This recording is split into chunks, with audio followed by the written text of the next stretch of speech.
Hello everyone, welcome to the Access Sport podcast. Sorry it's been a while first and foremost, but as you can see, there's been some changes, there's been some developments. Delighted to say that for the first time we're recording in our own studio, courtesy of the Pod Cafe. Massive thank you to the guys at the Pod Cafe who are producing this show for us and will be supporting us with lots of content going forwards. It's been a while and we've got some terrific and incredibly exciting news to share with students, staff and parents, all stakeholders of Access. And that's that we've been successful in being awarded a grant from the Turing Scheme, which is huge news for Access, for our students.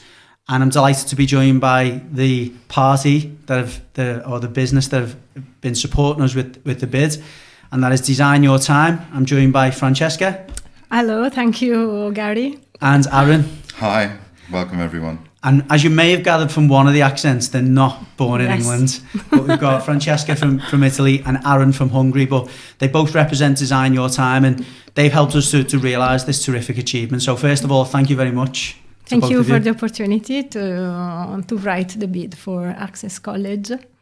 And again, just to emphasise, the bid was difficult. Now, not that it should be difficult, because it's a privilege to receive these funds, and we obviously had to demonstrate why those funds were necessary, and we'll talk about that in this recording. But we had a chat, the three of us, last night on how we can disseminate the news to the students. Do we go around the country talking to all of them? We thought that might be difficult for a number of reasons, and we want to try and be green here and share the news in the most economical fashion we can. So we thought we'd record a podcast and that will help us to get the news to all of our students and to explain how we're going to use this terrific award, or how it's going to be distributed across all of our students. So without further ado, I want to get into that. So first and foremost, just to speak a little bit about the Turing Scheme itself. What is the Turing Scheme? How Design Your Time have helped us to utilise the scheme itself. So Aaron, I'm going to hand over to you to explain in your own words, I'm sure using some notes as well, what the Turing Scheme is. Well, the Turing Scheme is, after Brexit, Erasmus has ceased to... Sorry, before, just what was Erasmus again? Erasmus is, okay, so let's start the question again. Perfect, sorry. So the Turing Scheme is a very great opportunity for students all across the UK to travel abroad on a government-funded project, to learn skills that could be soft and hard skills. I'll get into that a bit later. That they can bring back to the UK as an experience, as a knowledge, which then later could be applied to numerous opportunities and cases, including when joining the workforce or bringing innovation into the UK, and then therefore growing the UK economy. Perfect explanation. Just to dig into that a little bit more, I mean, most of our students will just see this as an opportunity to go and travel, and fair enough, they're going to enjoy themselves, and we absolutely want to advocate that. We as a college have been arranging international trips and tours for a number of years. Our students have always had to pay for that privilege. Exactly. But at the same time, it's always been predominantly it's been always built around fun and enjoyment. How do these trips maybe differ in that sense, I guess, on two levels, financially and in the objectives? Well, financially, the UK derivative for this whole project is to assist those disadvantaged and SEND students that may otherwise not have the privilege of going abroad to study something. So I think this is a very great opportunity and a very good deal of possibilities they can have, and it's a very nice thing for the UK government as well, 100%. Because some of these students, they don't even have a passport to begin with, and the UK government even helps getting these in order. So this was financially, and in terms of objectives, each destination that we have written into the project have different skill sets they can master. Yeah. And you'll talk I presume We'll about go through those the venues, selection yeah, criteria and the venues, but Access College students can apply to go to these tours. One of them, at least. Yeah, absolutely. Yeah. And they are all tailor-made for different objectives and different personality traits, perhaps.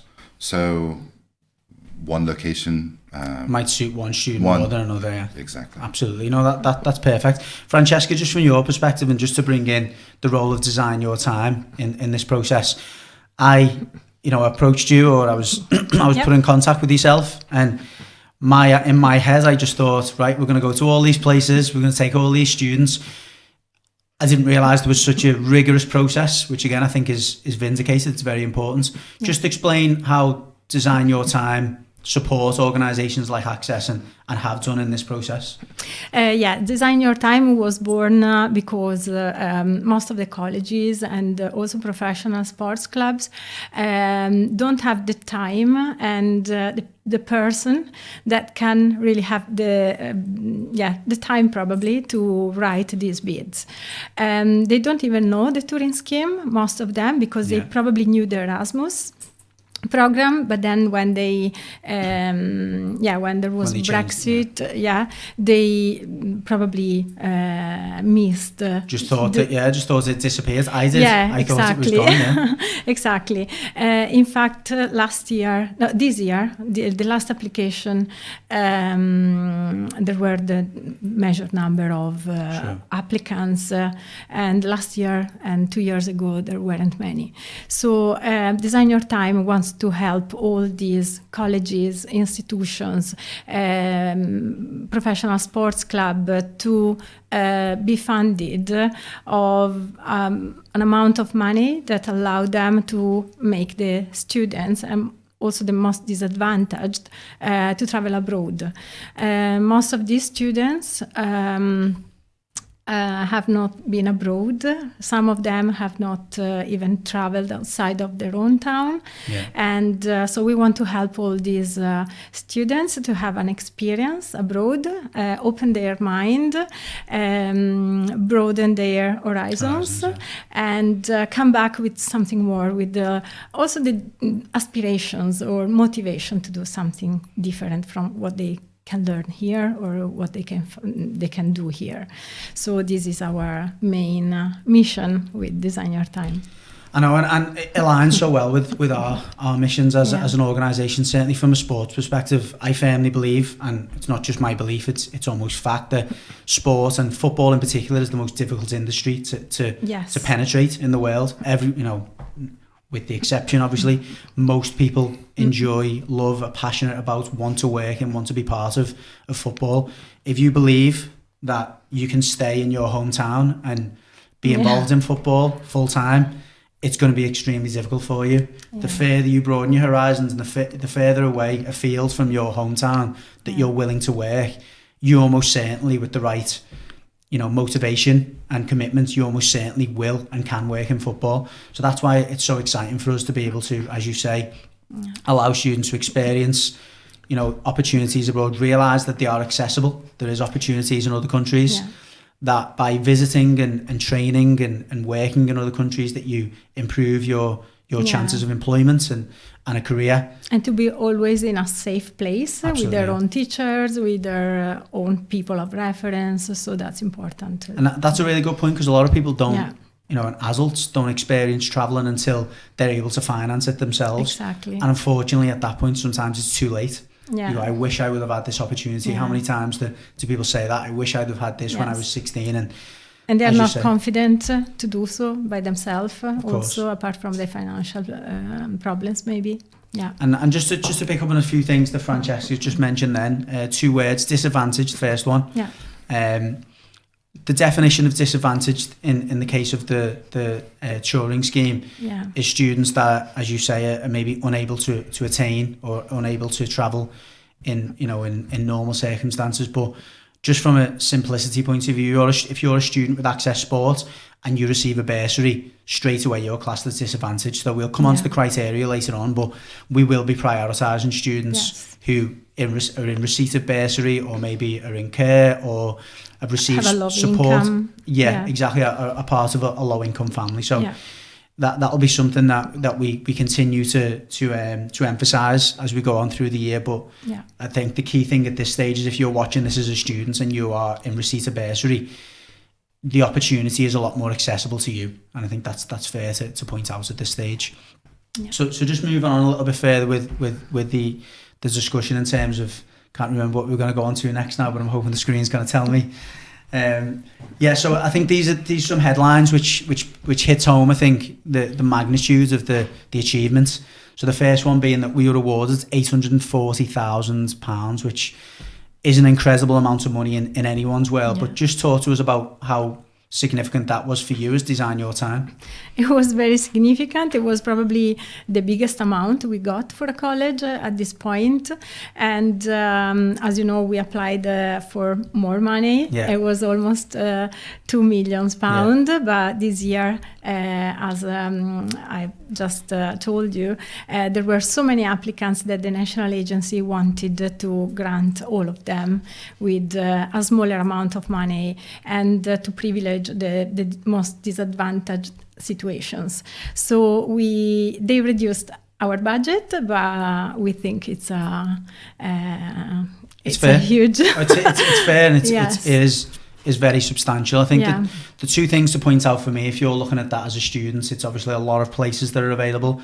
460 places will be fully covered, which, you know, Design Your Time have been fantastic in terms of guiding us on how we can distribute that funds, and we've got a plan in place in terms of destinations, which we'll come on to, but also how many students will be travelling to certain destinations. Going back to my previous point, 460 places will mean that every single student who is in receipt of bursary, provided they attend well enough, and we'll come on to that later, will go on at least one tour, and that's amazing to be able to say that. And they will be fully covered. Absolutely, yeah. So there will be no expense required for those students, and unless they want to go and buy a load of presents for their relatives, you might have to save up a little bit for that one. But yeah, I'm extremely proud, and I know that you guys are really proud of that achievement, and I look forward to seeing how those funds will be used. So moving on to that point, we're just going to go through a few of the destinations that we've managed to secure. The first one, not in order of departure, not in order, chronological order of when we're going to be travelling there, but I guess in order of glamour. Inter Miami, now become one of the more popular and glamorous football clubs in the world due to the arrival of Lionel Messi. Yeah. But obviously Miami's always been a destination that a lot of people look at as being, you know, a place where they'd love to live, love to work, love to visit. We've managed to secure a trip to Miami, which will be hugely beneficial to students. Now, we spoke a moment ago about Aaron did, about different tours having a different objective. This particular tour, given the huge corporate entity now that, you know, Inter Miami is around, football business, the commerciality of football, and how accessible that can be, and the different departments that exist within football clubs, which I guess is not always something that students get exposure to, is it, at 16 to 18? Definitely not. So going to Miami has a huge upside that over there you're not only able to train there, but also acquire those hard skills actually to become a television broadcasting broadcasting person, to work in that field.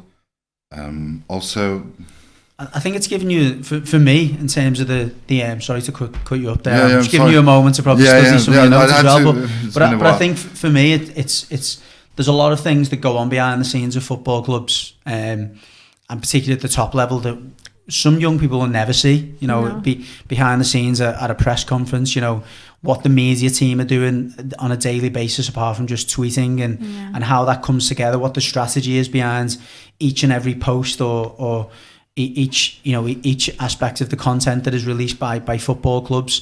and how they monetize. You know, people just assume that, you know, Lionel Messi selling shirts and people buying them all over the world, or people wanting to watch the game or pay to watch the game is the only way that clubs make money. But there's a lot more to it than that. And that's what I certainly hope for our students to get exposure to as part of that. Yes, because there are definitely a lot of roles inside a football club that needs to be managed. Talking about the IT, the marketing, social media, just management as well. Just people who organize the trips. Operations, exactly. And even the smallest little details as are the soda cans filled inside the locker or not. You know, just like it's a very tough job to manage a football club or any sport club for that matter, because I think this can be translated into any other sport as well.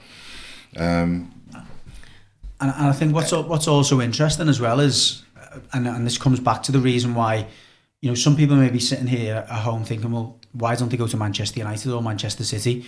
There's different business models that exist and are more prevalent in different countries that maybe the UK don't exploit as well. Franchising, for instance, is huge over in the States. I'm not saying that we don't franchise in the UK, but it's less popular and less accessible, and students and young people may be less aware of the difference between a franchise and a traditional UK business model. Yeah. So I think that's something that I'm hoping to come through in that trip. Definitely. I mean, anything that those people do is for the purpose of the stakeholders and the shareholders. Yeah. So in America, even more than in the UK, they try to monetize everything possible. That's it. And I think that's something absolutely that we want to promote as part of, you know, this communication, if you like, is that each and every trip will be for the purpose of them coming home and being, as you said before, inspired and motivated and empowered, thinking that's something that, you know, it's planted the seed in my head. It's something that I'm really interested in now. I want to learn more about that. I want to develop this further in the UK, because 2 weeks, which some of the trips are, if not slightly more than that, is a long time, but it's still a very short period of time if you don't maximise that experience and bring it back to the UK to utilise. We want to give them an insight into the differences between the football, how football is managed in the UK and how football is managed everywhere else in the USA or Spain or Finland. And so we want them to come back with this open mind that the model, the UK model, is not the one that you can apply to an infrastructure or to business. Sure. That's at least a model that can be improved. Absolutely, yeah, definitely. Just moving on to the second image we've got there, and that's of T3 in Tenerife. Now, we spoke about the different objectives or different focus of these trips. The Miami one is more around an opportunity, as you said, Aaron, to train and be exposed to that environment, but to focus a bit more on the commerciality of it and what goes on behind the scenes to monetize football and to make the most out of that from a shareholder point of view, and to, I guess, to maximise the expenditure of the consumer. Coming on to the Tenerife trip, that's very much more about the athlete, the development of that athlete, the sports science element, the performance elements. And I guess going back to Miami, the product that goes out on the pitch, the product that goes out on the track, the asset of some clubs or in an individual sense, they are the asset, the athlete. So how that athlete's develops, and T3 is a world-renowned facility for developing professional, aspiring professional athletes. And again, another amazing opportunity to see how that takes place. Yeah, if I convert what you said into economic terms, if the product itself is not sufficient enough or good enough, no one's doesn't matter if the infrastructure around it is good or not. This is why Tenerife is a very good location, because Spanish football is not that athletic. It's more technical. Yeah. Exactly. So over at Tenerife, we aim to improve those skills of how they train, how to analyze tactics, how to implement new strategies into the football, how to analyze them and then implement them. Yeah, and again, top facility. Obviously, the benefit of having Tenerife in there as opposed to just Spanish, you're going to get slightly nicer weather for longer periods. So we're hoping to take advantage of that, but unfortunately, we can't guarantee that. That's a disclaimer there. But no, really excited for our students to get exposure to that. And I think the difference, if you're looking at it from a student and you're starting to think, well, I'd rather go there rather than here.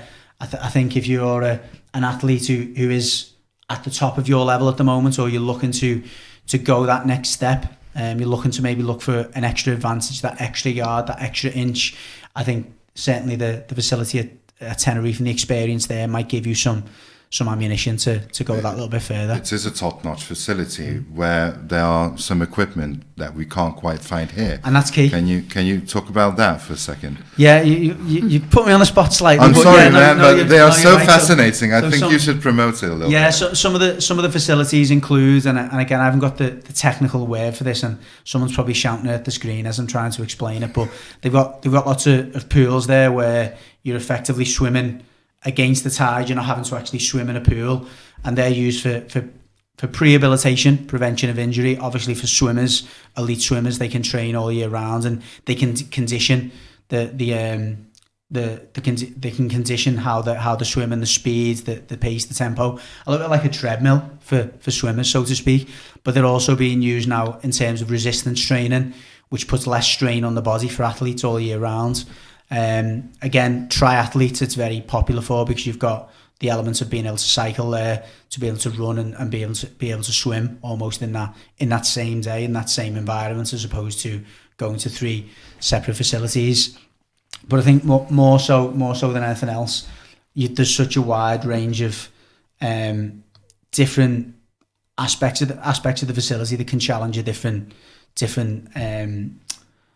physicality or different components of fitness. Also the environment itself, the hot weather, they can learn how to train with hot weather. Yeah, 100%. And that's key, and another reason why I think a lot of top clubs, and that'll be something that the students will get exposure to. You know, why it's important to come out of if you're training at this climate and then coming back to your own climate, it can have certain benefits in terms of cell production, etc. So yeah, I think you know, I tried to I navigated around that one fairly well, but I'm sure again and in fact I'm certain that we'll be releasing more specific information that will give the learners a better insight of what they'll achieve in Tenerife.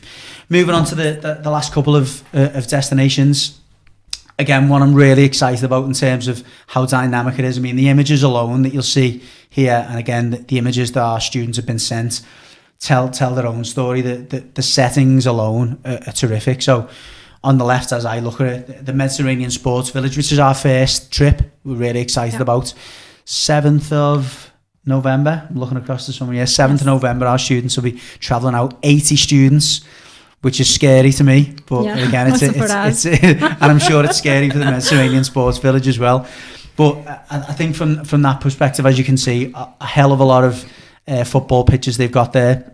They've got classroom facilities, they've got gyms, they've got multi-sports venues as well. So there'll be various different sports the students will be able to take part in. They've got their own little apartment blocks that they'll be living in. There's a lot more, I guess, a lot of independence that'll be available to the students. But what I'm really excited about is that the way that we're going to frame the daily activities is that the morning will start with some small or short language classes that will be delivered by the coaches. Catalan and Spanish. Catalan and Spanish, which again, a lot of our students will maybe not know there's a difference. They may do, based on how much they follow La Liga football and understand the difference between the Catalan and Spanish, etc. But they will learn some Catalan and Spanish terminology, language, and they will have to then use that lesson to then pick up on what's going on in the coaching session. So the coaches will only be coaching in Spanish and Catalan, and it will be a little bit of a sink or swim situation for some of the students, but an opportunity to try and work on those retention skills. You know, you've got a short period of time to take this information in. Can you then practically go out there under pressure, retain the learning that you've done in that morning session, and then try and pick up on it in a a practical environment. So some different challenges compared to the first two trips that we've spoken about. Yeah, this can also benefit a lot of their team working skills, because if some of them are slightly slower in comprehending the task or at hand, or the language, the others will drag them by, and it's a very good team working exercise in my opinion as well. Regarding the Mediterranean Sport Village, we have the objectives as actually how sport science has an impact on performance, including the nutrition and physical training and analysis. So there, at this location,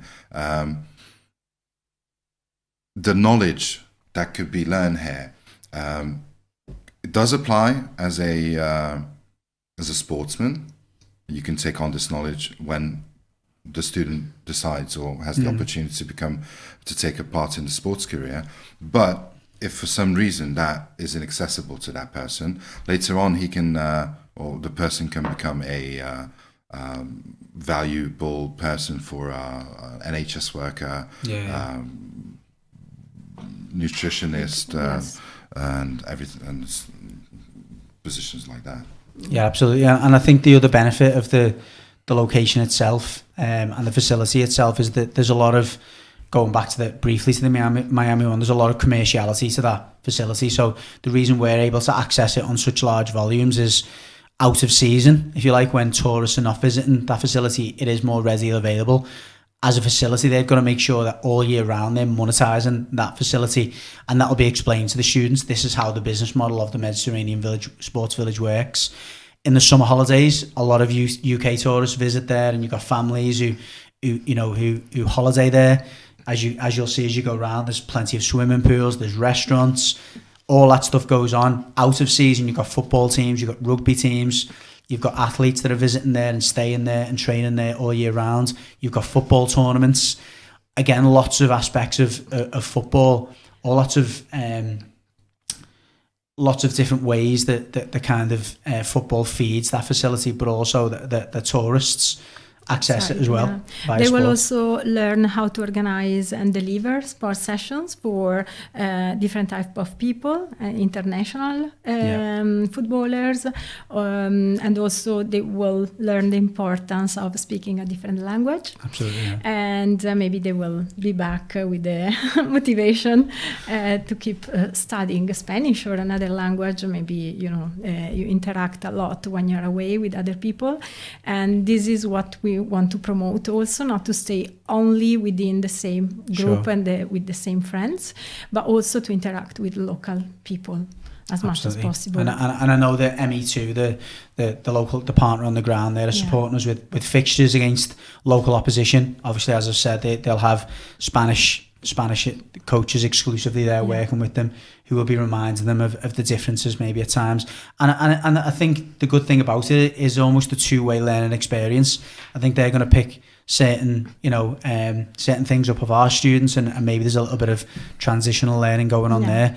But what another huge benefit to the trip, which you just reminded me of then, is towards the end of the 2 weeks, students who want to return to the Mediterranean Sports Village to support their tournaments will have the opportunity to interview for roles, in some of the upcoming tournaments that are going on there. So again, any of the students who want to gain that specific experience of working in a professional environment in another country, kind of learn a little bit more about the preparation for tournaments, what actually goes on operationally, and how they bring that all together. That'll be something that our students will be able to, exploit if they want to. Yeah. So moving on to the last venue that we're going to speak about today, it's Kisakallio in Finland, a venue that I briefly went to. I was fortunate to go to a few years ago. It's been developed since. I only attended there for to attend a fixture, and then I left after it. So I had a short tour of the facility, but as you can see from the scenery, it's incredible. And Finland as a country, beautiful, very, very different to the UK. Everything's a lot more spread out. There's a hell of a lot of lakes, as you'll see in the background there, but those lakes take a different form. Obviously, when the winter comes around, they almost become slippery roads that you can drive across, which is really interesting to learn about in terms of how the locals utilise that ice to be able to move things around that they wouldn't be able to do as well in the summer. But again, from a facility point of view and an offer point of view, another opportunity to experience a facility that's got incredible sports science resources that helps athletes to develop. That is in it, again, as we're stressing continuously, it's in a very different environment. Culturally, there's differences there, but there's ways that the Finnish have made it work, and it's become an attractive proposition for a lot of clubs and organisations around Europe. Yeah, and they have one of the best education systems in the world. So really that's important very important to point out. Yeah. And I think that's, again, for a lot of our students have aspirations to become teachers, to become coaches. There's a lot of differences in philosophy of who teaches, how we teach, how we coach. That evolves all the time. I believe it's like a merry-go-round. One day it's best to teach this way, next day it's that way. But ultimately, provided you stick to your philosophy and you believe in that and you've got underpinning processes, it can work. Different ways can work. And I think that's a really good point, is trying to learn about that philosophy, why at the moment the Finnish education system is considered to be the best, one of the best in the world. Why is that? How can we learn from that? How can we come back and apply that in the UK? How we can combine the two different methods of teaching and learning. And I think also they are very good in sports science. So it's all a matter of putting together different type of learning outcomes, and create also your own method of teaching or delivering other sessions to other people. And it's all about. I think what's very interesting about comparing Kisakallio with T3 and Tenerife, you've got the polar opposite of the climate in terms of Finland has to deal with longer winters, shorter days, and as you'll see for all the students who visit there, and as you can see if you go on their website, they've got a lot more indoor facilities than you was experiencing at Tenerife. That's out of necessity. They have to train, or athletes who are looking to train all year round will have to do it for large periods inside because it's either too cold or it's wet or it's windy or you're dealing with the elements. That, again, from a understanding of infrastructure is really important, isn't it? Definitely. Yeah. But look, again, this is only an introduction, but we thought it was really worthwhile. One, introducing the Turing Scheme, how we've been successful or why we've been successful, what we hope to achieve, the value of each of the places we're going to visit.